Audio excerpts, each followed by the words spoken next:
What's up, you guys? It's Matt here. So Binance did a decently sized burn today, and I'm excited about it. Anytime I see any burns in a position that I want to decrease the supply, whether it's for deflationary reasons to make the project deflationary, or if it's to recover the project, in the case of Terra Luna Classic, I am for those burns. Right? I have been a big fan of burns since the beginning, and what CZ is doing is honestly really, really great. And I wanted to talk about this. And I understand how there are other burn methods that could be burning a lot more and are burning a lot more, but it's still something that CZ really didn't have to do. But it's a way to show that he does support the burns. It doesn't mean that he's going to come out and just do it all by himself. And I'll explain that and exactly why that would be a bad situation and why I understand the route that he wanted to take versus the route that we obviously wanted it to go. So guys, if you could make sure you hit the like button, hit the subscribe button, hit that notification bell for more videos like this one. Also, make sure you check out some of the links down below. It does help out the channel. And if you guys want to follow me on Twitter, follow me on Patreon. Again, those links are also down below. Should be at the top of the description. If you guys are interested in getting educational content and being able to contact me directly and just having a conversation. I'm always open to different conversations, whether it's related to crypto or stocks or investing in general. It's always fun to have conversations with people about that stuff. But we're here to talk about burns, right? We're here to talk about Terra Luna Classic, give a little bit of an update, and then also talk about the whole Binance burn that we have seen today. Now, some people thought that the burn was going to happen tomorrow. I thought the burns usually happen on the first. They do it somewhere around 8 o'clock, but this one was, I guess, was a little bit later. But anyways, let's see how Terra Luna Classic is reacting to whatever that burn actually is. So Terra Luna Classic is actually up about 1%. The problem that we're seeing here is the fact that we are not seeing as much of an impact with these burns as we used to see, right? Because the impact of these burns that we used to see, whether it was a billion, 2 billion, whatever, we would see the price that absolutely spikes. But I don't think we have any brand new investors that are getting into the project. That's the issue. We have all older investors, not older by age, but older by length of time of holding it. So people that are holding this for a while that are not buying anymore, they're just letting it sit there and maybe gathering up more as they are staking it, sort of like mine, right? I'm staking mine. I have 46.5 million and I'm gathering more every single day. Now, what others are doing is maybe they're sitting on the sideline and seeing other opportunities, other options to be able to purchase, and they're not buying a hell of a lot. So we're not seeing an effect like we used to see with the burns when it comes to the price. And some people are questioning this, like, why are we not seeing it when we see a billion that burns or 2 billion that burns? Like, that's a decently sized amount. Like, that's not compared to SHIB. Like, SHIB can burn a billion and it's not really going to have any type of an impact. But Terra Luna Classic that burns a billion, you're looking at 1,000 billion that equals a trillion. So if you're burning 1 billion and you only have 7, trillion coins total, that can have a huge impact. And then you look at Shiba Inu, which has hundreds of trillions, it has a smaller impact. So it honestly does make sense why we would see a push. But if things are getting a little bit stale, now I understand why we don't see a push. If we have a billion that's burning or 2 billion that's burning, people are like, been there, done that. And I feel like we could do so much better. Sorry for the coughing. Need to just clear my throat. It's just not working for me.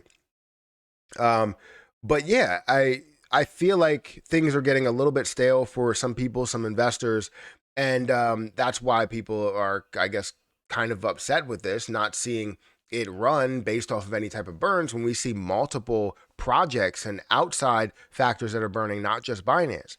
But if we get into the detail for what Binance has done, currently Binance has burned 32.8 billion coins, 32.8 billion coins. The burn tax has burned second at 20.2. You see Lunatics token, MEXC still in third and fourth respectively. Now, if you scroll down here, you're going to see other things that are coming up, right? And I don't know if I'm saying it right, Entropy, that has burned millions upon millions. And, you're seeing that will take effect, right? And what you see is a casino, and then you have this burn that Binance has done, right? The Binance burn, which is over 1 billion coins that have been burned. Now, again, 1 billion coins doesn't mean a lot to some people. You see it and you're like, wow, a billion coins, but a billion coins burned off doesn't get the traction like it would before on YouTube. It doesn't get the traction like it would before, just burning the coins and seeing the price action move. So I think we need to see a lot more, because honestly, this was to a point to where it was a rescue mission, and now it's looking like, hey, if we can burn anything, that'll make the situation better. It'll make it so that we see a higher ceiling, and that's what people are accepting. And I don't think that's what we want to accept. We want to see it get back to normal. We want to see the overall, USTC end up getting, repegged and the algorithm back in place. That's something that we want to see here, but we're not seeing that. So currently, if we look at Terra Luna Classic's price again, we still are at that added zero, 84.93.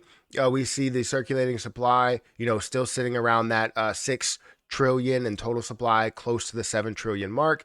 Volume is very low. This is how you can tell that not a lot of people are making moves into it. Not a lot of new people are making moves into it. If anybody's making moves, you're seeing people that have existing positions that may be selling the position or probably adding to that a little bit. So you're not seeing a major increase in holders as well. And the market cap, it just seems to consistently decrease, right? We're seeing this down below a $500 million market cap with $17 million in volume.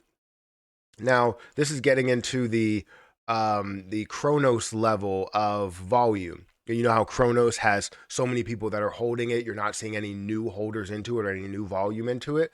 You're seeing the same thing with Terra Luna Classic, except people don't really have the biggest incentive or largest incentive to hold the position and hold the line. Besides the fact that maybe you get some staked value, you get some stake percentage, as well as seeing what the potential could be, right? For a CRO, we know it's insanely undervalued. And I think that Terra Luna Classic is insanely undervalued, but I feel as though with Terra Luna Classic, we should be seeing a lot more, but we have more of that, I guess people would call it hopium, right? Where we hope that it ends up making that move. It's not a given, and it depends on what the community does, right? Versus, CRO, which is kind of the opposite.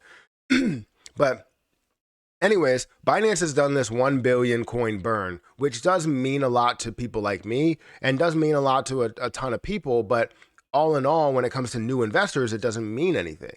And I think this shows that CZ has always supported the burns, and he wanted to support the burns. He just didn't want his exchange to be at risk because of it. I'm not saying that he was the person to say, all right, well, I'll do the 1.2% on chain and off chain. He said that he would do it as long as you saw all exchanges implement it.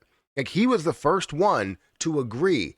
The thing that I wanted to have was everybody agree to the terms that I had on my spreadsheet that I made and my contract, I guess. I wanted to see everybody sign off on it. And Binance was the first one to say it before that was even created. They said 1.2%. We will do it as long as every other exchange does it. That's the only way it will work.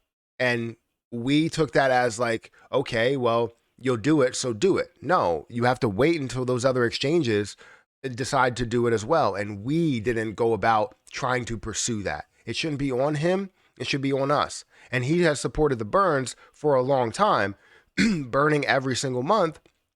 And then sometimes waiting, I guess, a 3-month period just so that you understood what was happening.